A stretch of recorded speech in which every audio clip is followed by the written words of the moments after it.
we are so excited that you're joining us today so we can learn all about the release of language lessons and hear from the authors today. So Sarah and Kristen, would you like to both start by introducing yourself and telling us about your family, anything else you'd like to share with the group today? Who wants to go first? Go ahead, Sarah. Okay. You go first. My name is Sarah Gabel. I'm a mother of 5 and a pastor's wife. I've been using Master Books for quite a number of years now, and was just honored and privileged when Kristen asked me to join her in co-authoring the high school levels.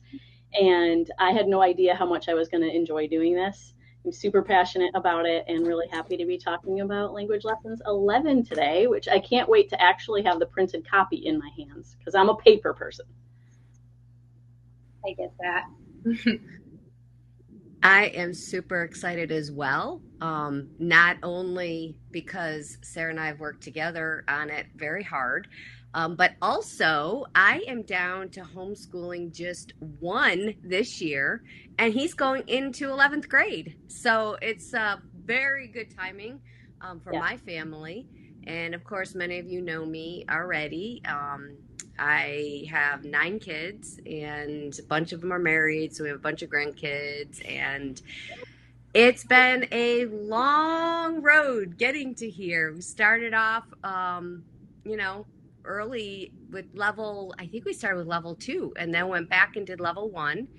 And in the meantime, Carrie was doing Foundations Phonics.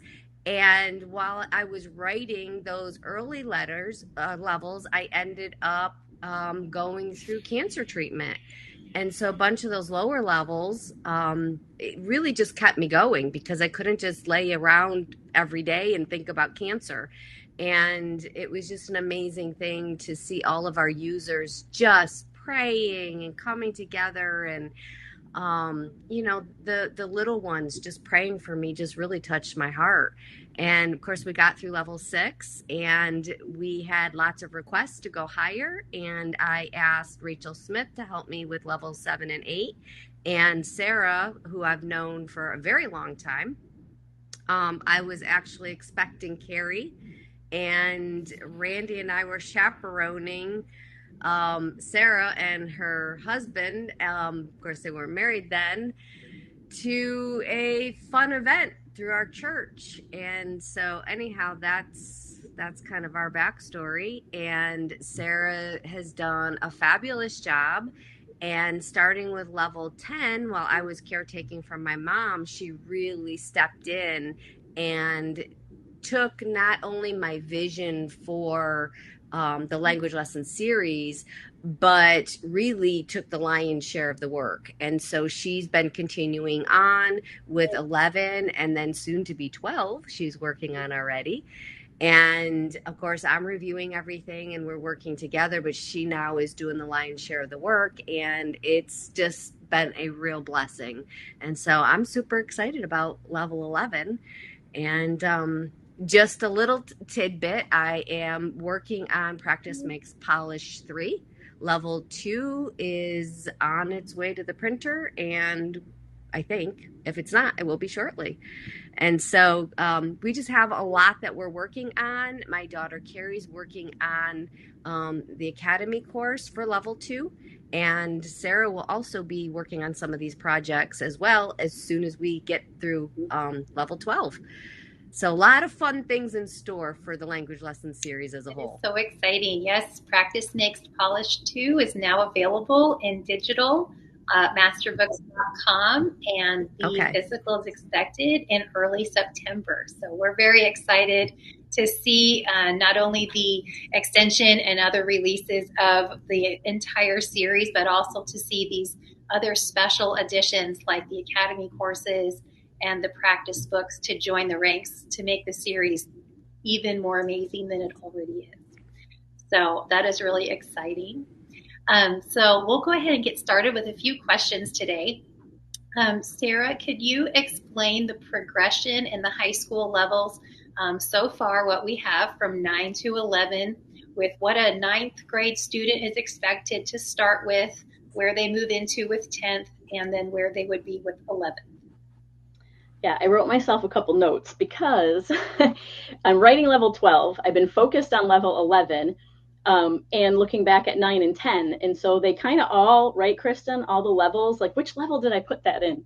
So Yeah. level 9, looking back at it, it does even go over some like paragraph structure review and that sort of thing. Hones in on the 5-paragraph essay, and there are 5 of them to do, walks the student through that process. A few literary devices are introduced, mostly through the Pilgrim's Progress book. Um, the vocabulary is taken from Pilgrim's Progress as well. And grammar is a lot of it's more review and more practice of a lot of the basic grammar concepts that they learn in 7 and 8. But it kind of steps it up a little bit, and it gives them a few more practice questions and things like that. Level 10, I think the grammar concepts deepen a bit. And definitely some longer writing assignments. You've got the autobiography and the biography, which are long assignments to do. The vocab from that comes from Life of Washington. I introduced something called Wisdom Speaks, which is really just trying to help the student understand how much God's word says about communication, and how we talk to each other, how we listen, our body language. So many factors that go into like proper communication. 11 is going to jump up a bit into some different topics. So logic is really important, logic in writing. Again, the grammar, I was able to think of some new and creative ways to help them apply grammar rules in different ways. And the papers are longer. So there are only 4 essays as opposed to the 5, I think, that were in level 9. So level 11 features 1 essay per quarter, but it's a 7 to 10 paragraph essay, depending on what the parent would like to assign.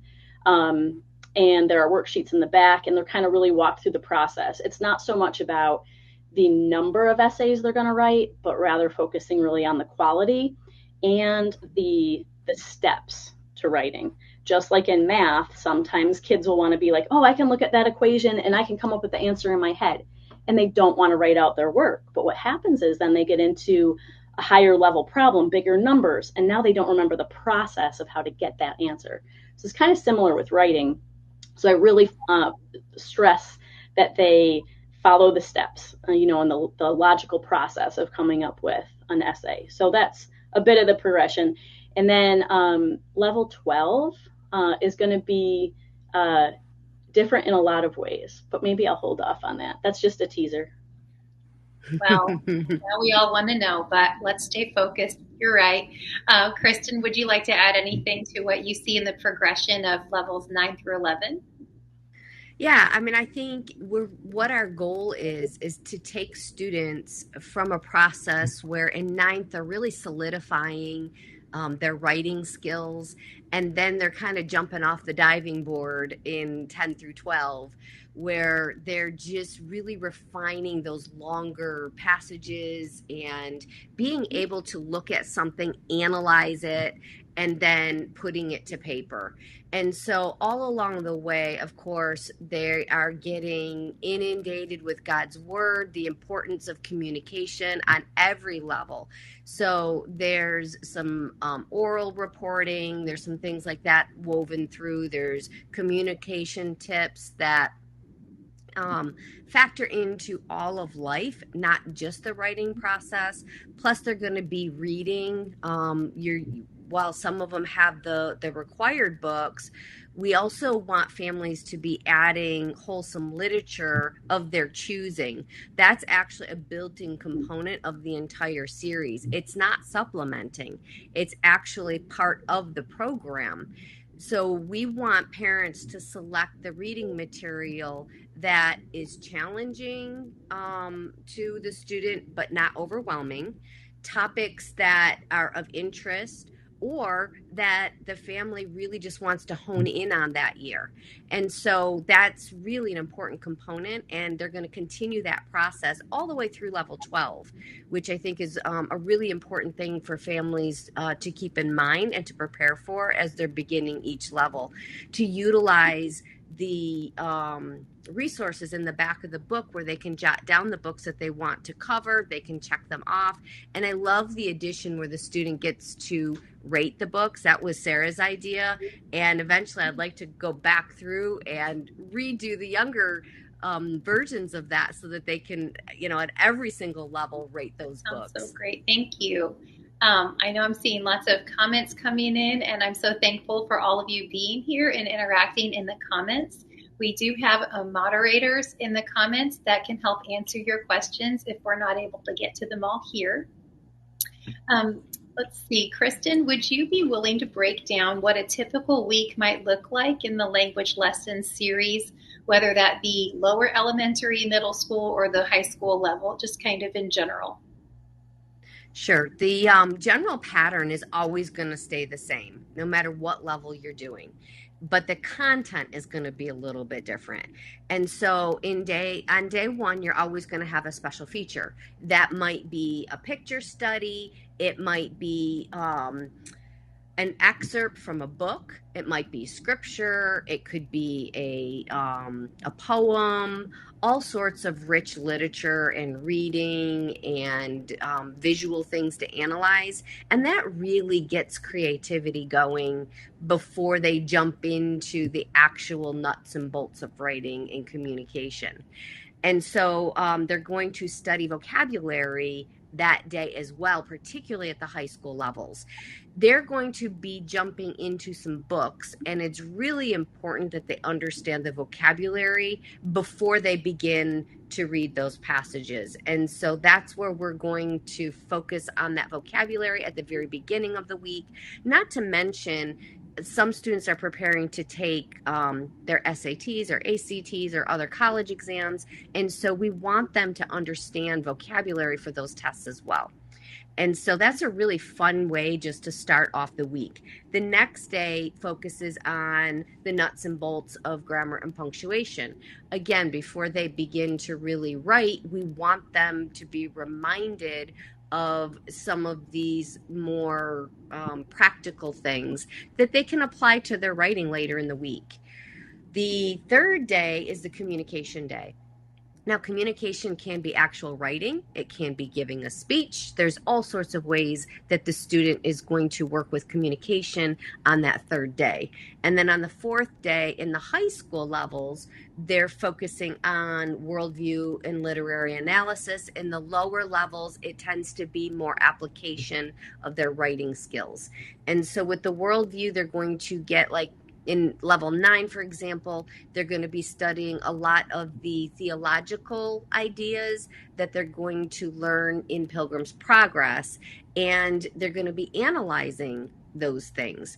They're going to be studying the different types of writing, just a lot of things that is really going to help the students think about the biblical response to the things that they read, and then not only analyzing it, but putting to paper a response, which is something that they can share with others as part of their communication. And then the last day in the high school levels is review. Now, in the lower levels, they're focusing on spelling. But in the high school levels, they're going to get a review. And what's important to remember is you are in charge of how you use those reviews. So you may use them as an open book. They can be closed book. They can just be a review to go through and kind of just shore up any areas that they might be still struggling a little bit with. It gives the mom or dad just that little flag, that little heads up to say, oh, let's talk about this. Let's kind of shore this up. Or it can be used as a quiz or a test, especially in those states that require grades. And so Sarah's in one of those states that requires grades. But even then, it can still be open book if you prefer. I'm in a state that doesn't, and so I prefer to use the review as a chance for the student to just go back through and refresh and to see where they still might need a little bit of shoring up. Thank you for describing all of that for us. What would be a commonly missed thing that you've seen asked in the groups related to review, and where those answers are kept? Oh my goodness. Yes. We Go ahead. I'll let Sarah talk about that.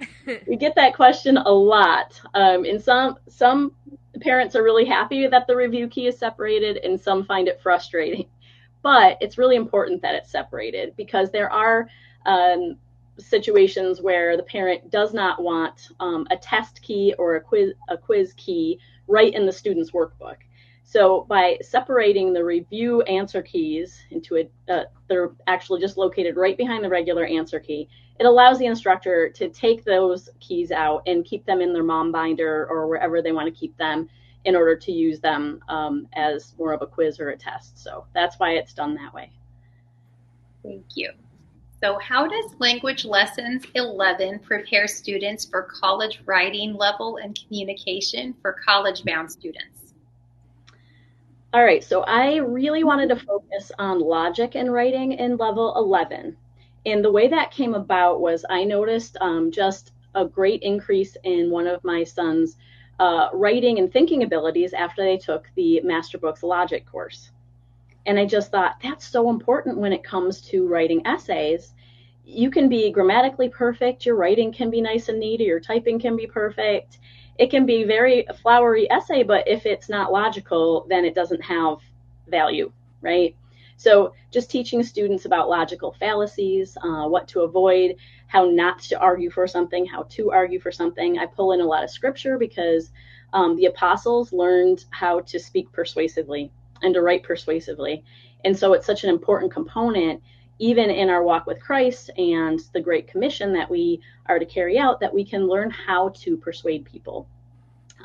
So that's an important part. Also, the essay types, I do increase the length of the essays from levels 9 and 10, which are 5 paragraphs. These are 7 to 10.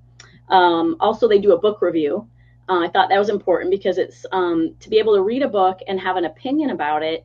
Pretty much everyone has an opinion. You've had students read a book and they absolutely love it, and they're following you around the kitchen telling you all about it. And then there's other books that they get partway through, Mom, do I have to finish this book? I think teenagers naturally want to tell you about the books they're reading or the movie they watched. They love to have an opinion, which is what Kristen said, like about being able to review the books on the independent book list. It just gives them some ownership of it. Like, my opinion matters and I want to share it. So that's an important part.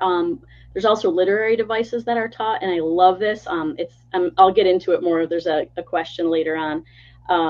But the Bible is just so full of literary devices, and it's so fun to be able to teach them using the Bible. Communication clarity. I have a little, every other week, there's something called communication clarity, and that really focuses on mostly how to avoid blunders in communication and to get your point across clearly. And sometimes we think we're getting our point across clearly, but we're using a completely wrong vocabulary word, and we think it's the right word for the situation, and we've confused everybody. So it's really kind of finding some of those things that just are common blunders and making sure our students are not doing those common blunders.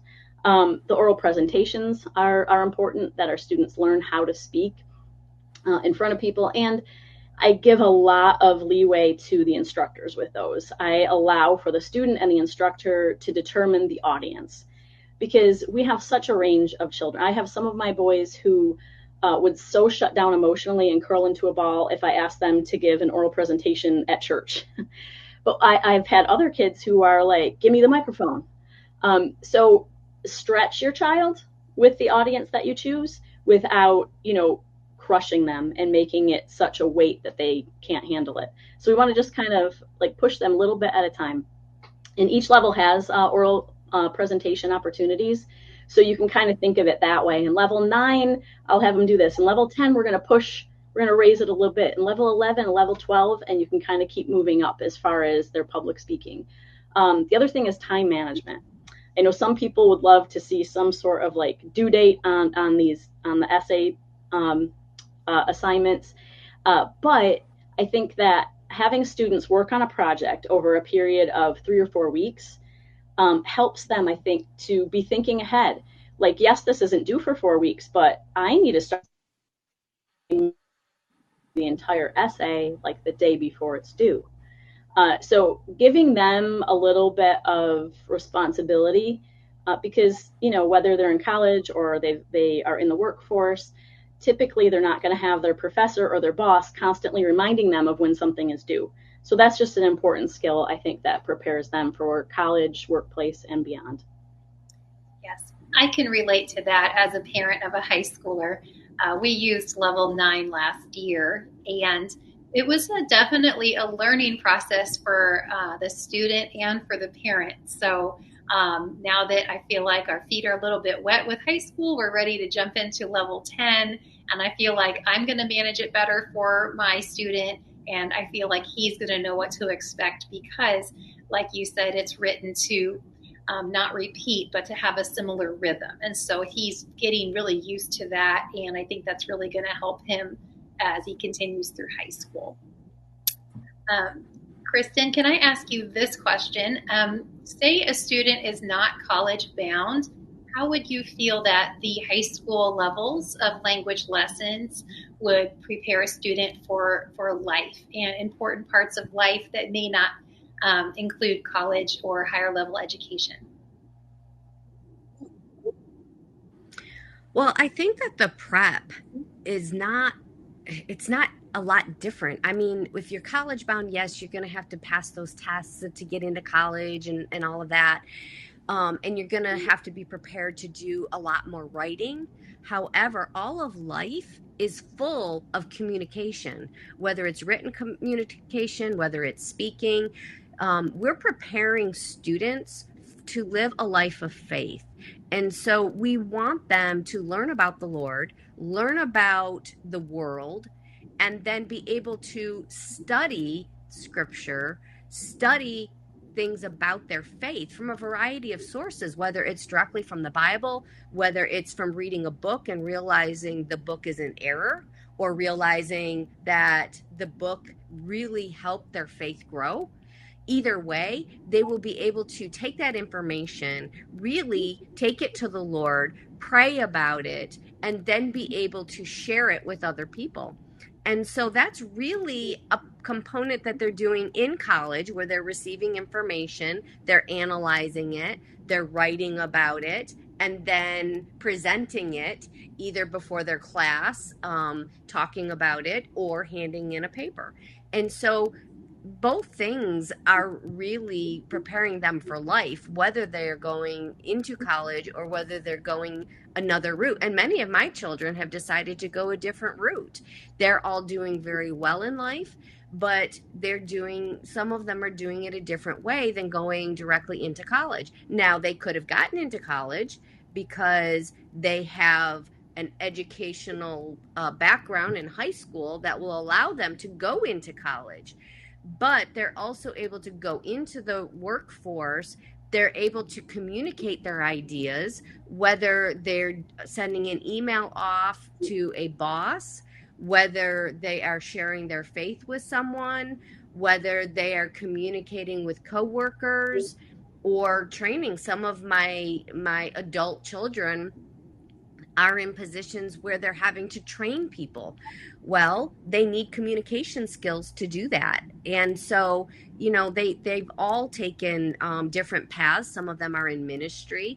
Well, you have to be able to speak well. You have to be able to communicate both in person and through the written communication. You have to be able to have those skills in order to be successful in life.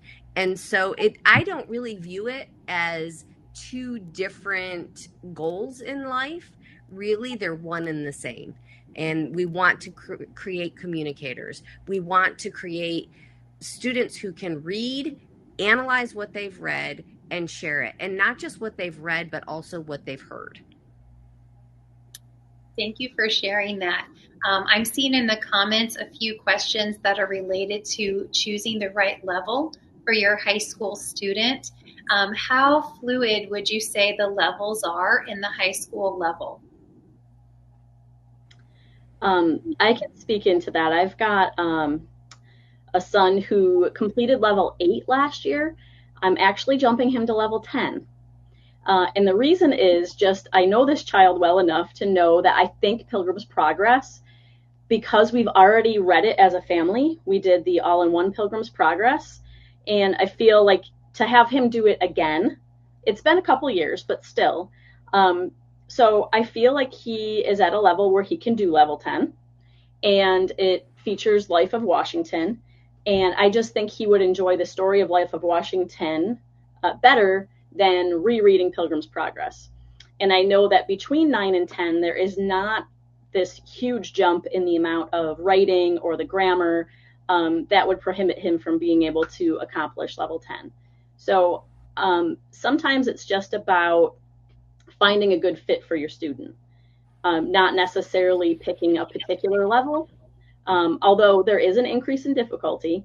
But in that situation, between 9 and 10, I just chose 10 for him. So that might be a way that people need to sort of look at it. You know, say you have an 11th grader and you want to hold out for level 12 and do something else. That's, you know, it just depends on your student, and you can look at the companion books that go along and decide what's the best fit. And I can add to that because I've had a similar kind of a situation where my student did level 9, and we've actually switched over to writing strands at the 10th grade level because of some particular things going on in our life. It was just a little bit more achievable for him this year than to jump into level 10. But this next year in the fall, he'll be jumping in. The plan is, anyway, we'll see if I change it, but the plan is for him to jump into level 11. And so it's just, you just have to go according to what works best for your family. And there's nothing wrong with a level 9, and there's nothing wrong with level 10. It's just the unique situation of our particular student and our family. And that's what we love about Master Books is when I put together the Master Books method, it was very, very important to me that families understand they know their students best, and they should be the ones to make the decisions for their family. And so tweak the curriculum. Do what works for you. So in my situation, jumping over to writing strands was the best thing for this student. Could he have done level 10 without a problem? And would he have learned a lot? Absolutely. Absolutely. And if our life situation had been different, that would have been the choice that I made for him. But it wasn't. And so we did something different. And so everyone can select the components of the courses or the levels according to their own students' needs. Thank you. Yes, and a placement guide is available for language lessons for anybody that is wondering what to look for or how to assess if your child is ready. There are also samples available on all of the product pages, so you can view a generous sample to kind of gain an idea of what's included to help you decide kind of where you're at. But what I'm hearing you both say is that it's okay to choose the level that you feel meets your student where they are. And even someone who's in their 12th grade year right now, are you saying that it would be totally okay to use level 10 or level 11 in their senior year if that suits where they are? Yes, absolutely. Absolutely. All right. That is so helpful for so many people because, I'm one of those moms where I'm just trying my best. I want to do it right. Every year brings new challenges, new questions, especially with that oldest child. I've never been here before. So stepping into new spaces can be a little scary, especially in the high school years. So it's such a comfort to get that peace of mind and the challenge that it's okay to do what works for you and what works for your student, because if it works, then that's good, as opposed to getting into a situation that is frustrating and not working. So thank you. Absolutely. And one of the questions I'm going to answer, I know the moderators are in there, but I want to share with everyone. On a transcript, what I do with my students is I put English 1, English 2, English 3, English 4. And you are adding a literature component to it. So if you wanted to, you could put down English 1 with literature, but I just put down English 1, 2, 3, and 4. And I do add, of course, you're adding it as part of the language lessons program. But even with writing strands, I still add in that literature component as well. And the nice thing is, no matter what level your student is doing, you are growing their literature selection into a little bit more challenging every single year. So if you have a plan in place for literature, but you change up a little bit the levels, that literature plan can still stay in place, even though you're making adjustments to what level they're using. Very helpful. So Sarah, what specific features and areas of focus would you say might be unique to level 11? I'd mentioned before the logic as being something that is unique to level 11, logic and writing. We also put something in called lookbacks. So they're not reviews. We have the review, that's day 5 of each week. But the lookbacks appear at the end of the quarters, and they're just a chance for students to, they're really more of a refresher, right? They're not meant to be graded. They can look back. It's just getting that information in front of them again to the point where they become really adept at it, being able to remember the grammar rules without constantly looking at their charts and things like that. So the lookbacks are kind of a new feature. One of the main differences with level 11 is that there is not a companion book. And the reason I did that is because I chose excerpts. We included, oh goodness, Kristen, we talked about so many of them. There's folk tales, and there's historical narrative poetry. So these excerpts are all just contained within the textbook, no extra book to purchase. So it's less reading as far as, obviously it's less than a book because it's just about a page each excerpt is. And then we do like a worldview literary analysis of that. And there's a focus on different character traits. So we might have a few lessons that involve courage, a few lessons that involve friendship, and that sort of thing. So the chance for the student to examine these pieces of literature and pull out positive character traits from them and analyze them with like a biblical worldview. Now that does not decrease the amount of reading they're going to do, because like Kristen's been saying, that independent reading list in the back is such an important component of all of the language lessons series. So you need to really take some time before the school year starts and sit down with your student and decide what that reading list is going to be. It's a big part of it. Also, the vocabulary for level 11, the words I chose are taken from the vocabulary lists that are most likely to appear on like standardized college entrance exams, SATs, things like that. So I wanted to make sure that the students had those words in front of them. And of course, in the back of the book, we've got always the list of suffixes and prefixes that they should be studying on a regular basis. It can help them decode words that way. Also, the two new things in level 11, communication with God and communication clarity that I mentioned earlier. So the communicating with God segment is really getting the students to apply scripture in their own lives, learning how to be able to speak to God as far as confessing, asking, praying. So these little, they only appear every other week, but it just gives a student a chance to write out a prayer, to think about how they hear from God through his word, how mentors and parents and people in their lives are able to speak into their lives and how to receive that.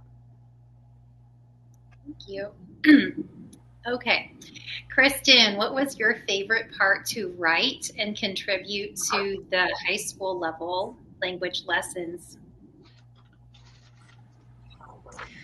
Well, I did all of the day 1 and the day 4 in level 9. And then we worked together on the review day. So in level 9, Sarah and I actually split it down the middle. Right down the middle, yes. Levels 10, 11, and 12 has been, the fun in that has been to trade ideas back and forth as we're developing what the next course is going to look like. And so that brainstorming process that goes on, and then the refining of it as it's written. And so there's lots of text going on between Sarah and I, lots of emails, and an occasional Zoom call.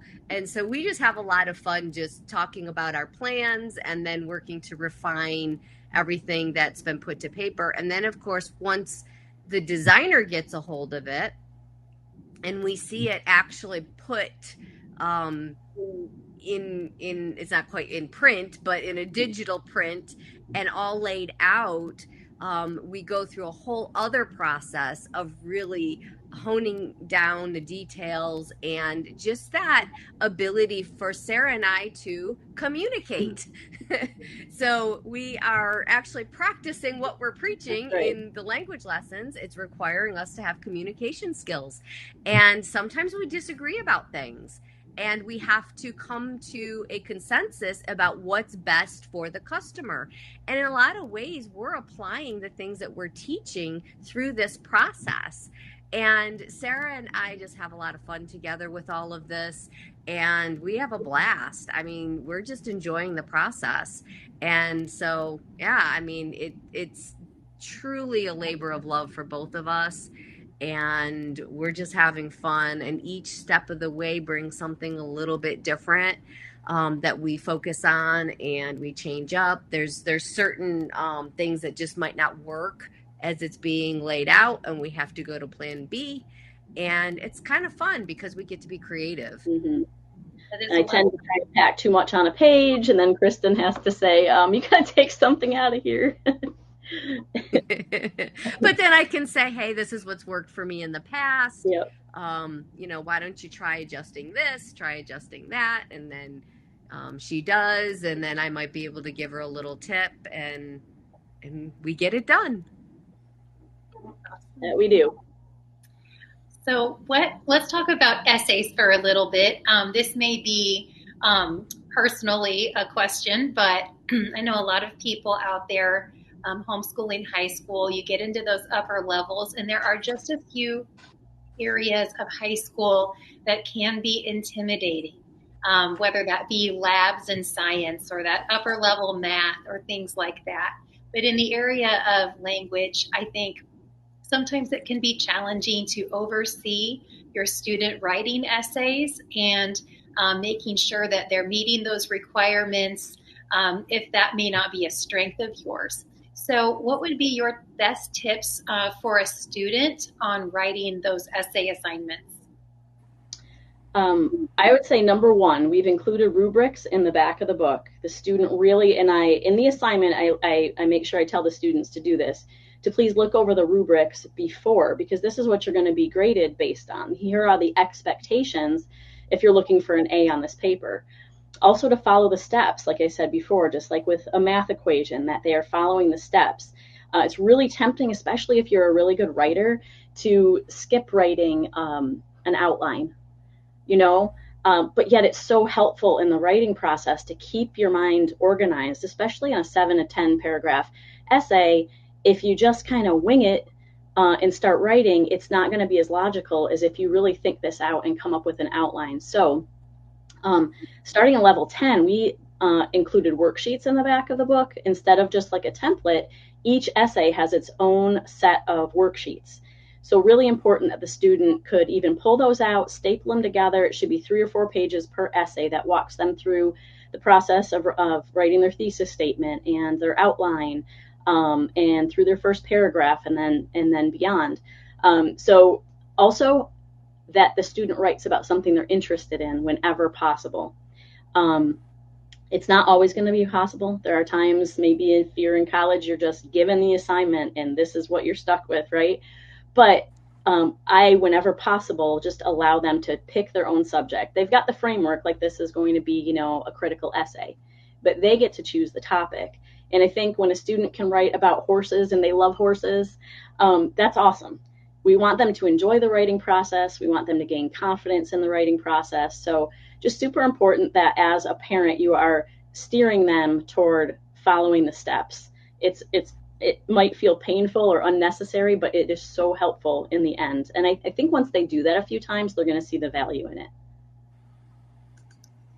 And I would reiterate that really look at the things as not only have your student do it, but you look at it as well. All the materials in the back of the book are so helpful, whether it's those writing worksheets or the rubrics. There's a wealth of information in the back of the book that it's not just extra stuff that, if I get to it, whatever. Yeah. It's crucial that you explore the back of the book and see what's back there, not only to help the student, but also to help you as the teacher to be able to guide the student. And so, just make sure that's the part that a lot of people miss with language lessons. They regard the back of the book material as just extra, but really it's essential. Thank you. So with the essays, do you have any tips for parents on how to approach grading those essays, or how to approach whether that be a sensitive student that maybe doesn't take correction well or gets overwhelmed by the whole thing, or even a parent that really doesn't have necessarily the knowledge on how to grade or to know if it's good?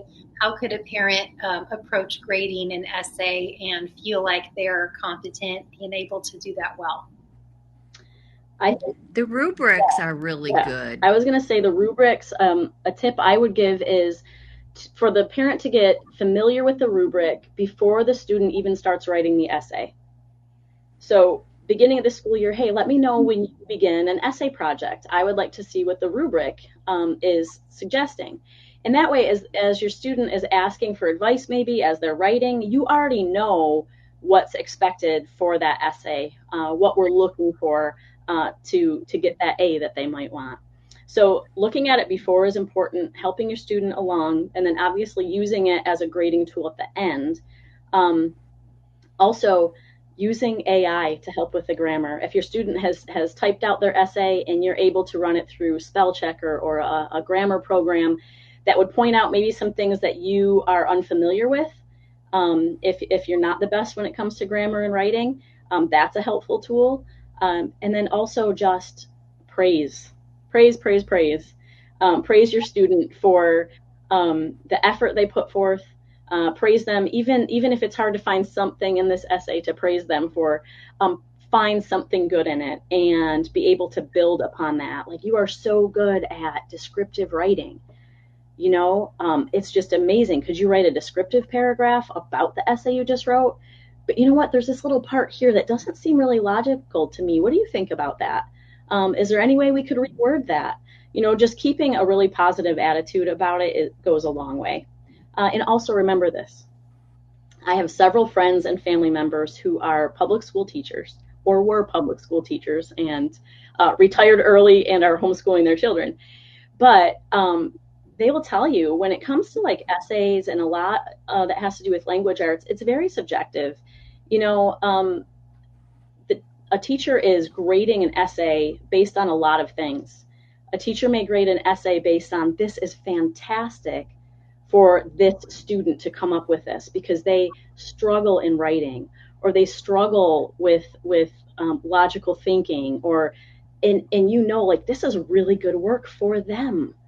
Reward them with an A, because it is subjective. So all those things put together, just take a deep breath and relax and just enjoy the process. There are a lot of helps out there. We try and give as many as we can. Like Kristen said, that back matter is super important. And reach out too. You might have a friend who is, was a grammar teacher, or, took writing classes in college, who might be able to help you. Bring in your community. I would add to make sure that when you're going through that rubric, that you do it with the student, so that the student understands what's expected of them as well. And so it's helpful for both of you to look at those rubrics before they begin the writing process. And I would say, I'm going to take this from Writing Strands. Focus on one or two things on each essay, and do that before they start the essay. When you're going through the rubric, let's say their punctuation tends to be lacking a little bit, and you need to shore that up. Go over that before they start. Just say, remember how we reviewed the use of commas? Let's make sure when you're writing that you're using commas correctly. And if you're not sure, just ask me and I will help you place your commas correctly. And make sure you're adding that punctuation at the end of your sentence. I know it's easy to get going really fast and forget to put that period in, because even high schoolers can do that still. So just those little gentle reminders of just a couple of things. Don't go over 10 different things that you think that they need to improve in their writing. Just focus on one or two. And then when you get done, just review and praise them for the places that they got it correct. If they got it correct everywhere, fantastic. If they made a mistake here and there, either just comment it very gently or just skip it all together and just say you really improved in your commas. So like Sarah said, really praising them is important. And I'm gonna say one other thing. So Carrie Lindquist is my daughter. She wrote the Foundation Phonics book, and she also wrote the Let's Talk Science series published by Master Books. What some of you may not know is she grew up very, very sensitive to criticism. If she just smelled that it was a criticism in some way, she responded very quickly emotionally and very strongly emotionally. And we found some ways around it. We worked with her to try to help her through that. And sometimes we were just frustrated. And I will say with her writing, it became very, very frustrating to me, because I would do the gentle, I did all the things, the praise, and it really didn't matter. She still, any little thing, even though it would help her writing, she would just react. And so, right or wrong, I just started making sure she did the assignment. I would look at the assignment and then I would tell her, great job, and just hand it back to her. I would not grade it. I didn't tell her that. But I just gave it back to her. And she went off to college and her professor praised her for her writing. And so as long as they're actually completing the assignments and they're putting effort into it, they are learning.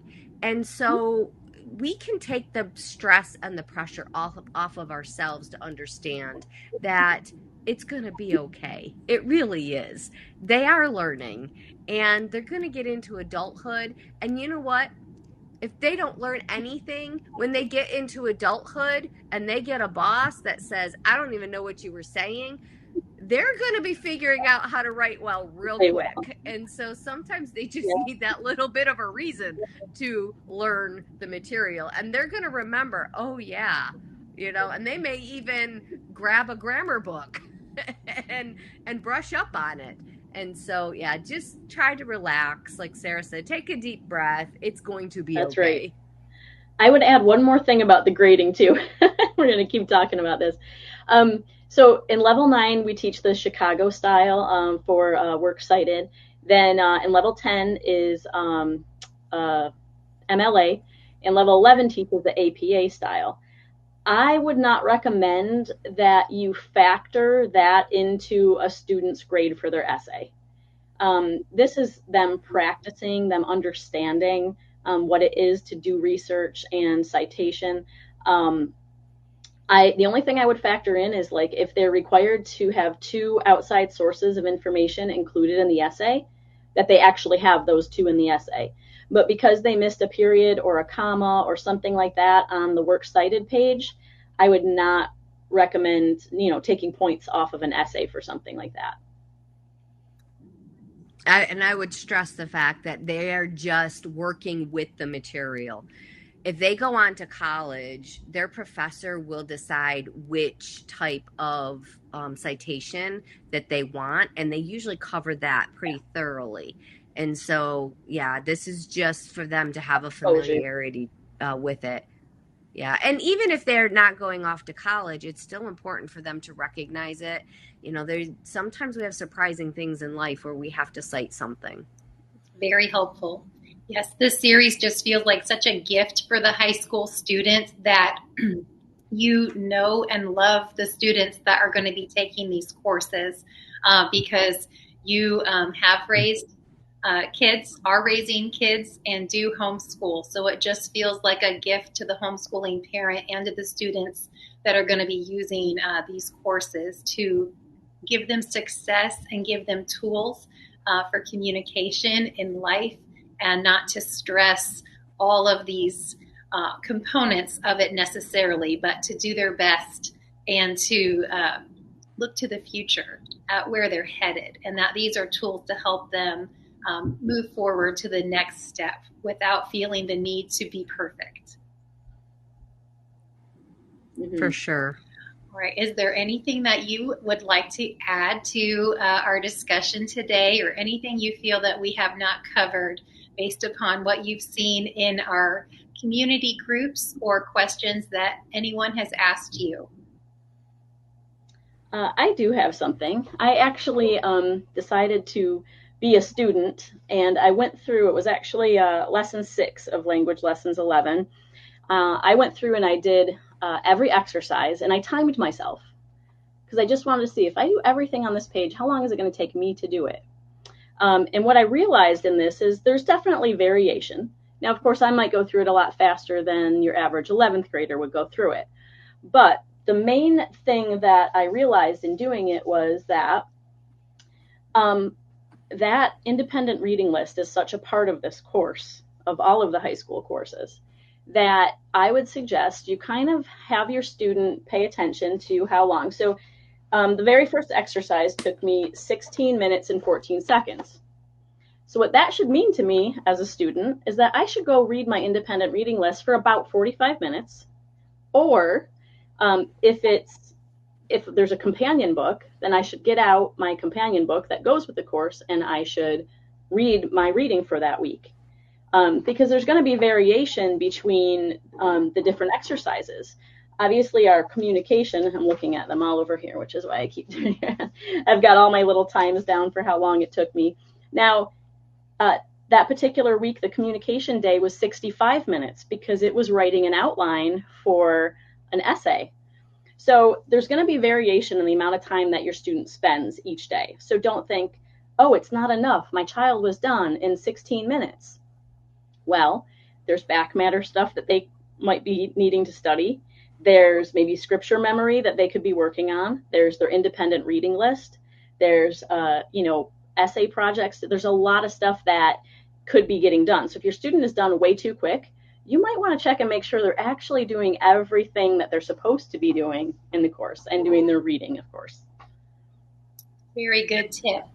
Yeah, I definitely suggest checking your child's work regularly and not getting behind, kind of like we did here recently as we're getting ready to start a new year of high school, and we had not yet graded quite everything from the previous year. It's better to grade as you go because you're going to catch things right where they are when they're maybe fumbling around on a couple of concepts in whatever the subject may be. It's so helpful to grade their work and to utilize that as a time of review to help the student and make sure that they're understanding, especially in the subjects that build upon one another. So that is a very helpful tip that you gave related to timing and reviewing and grading the material. It's very practical. So thank you. Those shorter days are definitely helpful to be able to allow the student that time to get in their reading of the extra books that have been assigned. We also get asked about the logic course. A lot of people want to know, well, when should we take logic? And I would say any time in high school is a good time to take logic.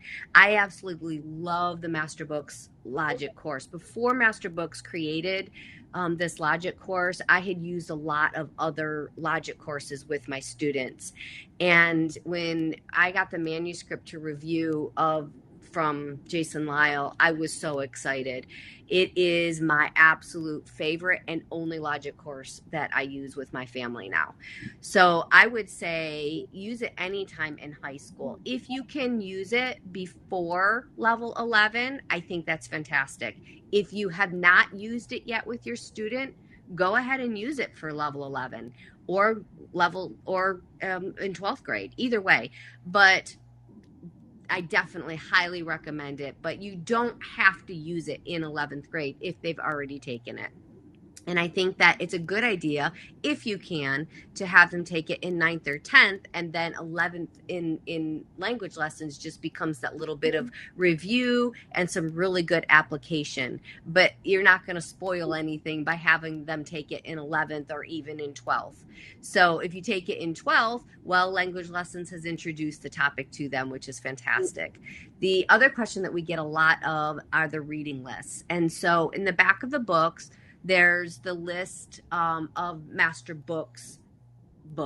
Those are books that are published by New Leaf Publishing Group or Master Books, which is part of New Leaf Publishing Group.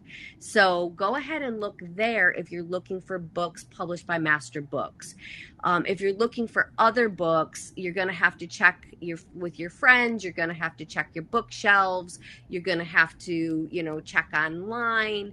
Sarah and I are putting together books, but they're not all Master Books, so it's not something that we can share with this audience. And so it's important, though, that you preview the books that you are allowing your student to read, and you discuss the worldview, and you make sure that you're not inadvertently giving them a worldview that you would not approve of through these books. And so I would caution parents in what they're giving to their students. And so just make sure that they have a biblical worldview. And if it's a book that might get into an area that doesn't have a biblical worldview, please discuss it with your student before they read it. Please understand what you're giving to your student so that it's not shaping them in a way that might detract from their faith instead of growing it. Very helpful. Thank you so much, both of you, for being with us today as we've celebrated the launch party of Language Lessons 11. One person who's interacted in the comments today and has joined us for the live will be receiving a free copy of Language Lessons 11. And so you guys can see who that might be when we get the replay posted today. But thank you again, Sarah and Kristen, for joining us and for all of your hard work on this series and this level in particular. I know we're all so excited to get it in our hands, and the physical, of course, because we like that paper, and to get using it this year. So thank you for joining us, everyone. We hope you have a blessed day. Thank you. Thanks.